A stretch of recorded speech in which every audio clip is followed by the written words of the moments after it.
Siz qanday suvni tanlaysiz? Sovuq, xona haroratidagi yoki iliq suvni? Qaysi biri sizning salomatligingiz uchun eng foydali?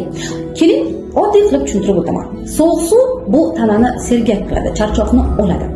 Mashqdan keyin juda ham yaxshi, lekin ovqat bilan ichsangiz hazmni sekinlashtirib, shishga olib kelishi mumkin.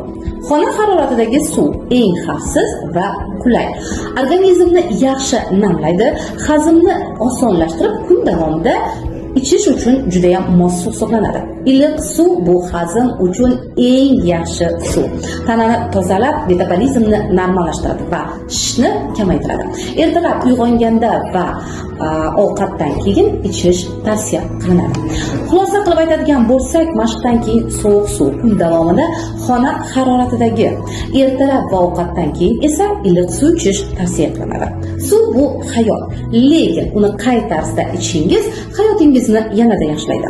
Yanada foydali ma'lumotlar esa Shapka profilimdagi Telegram kanalimda.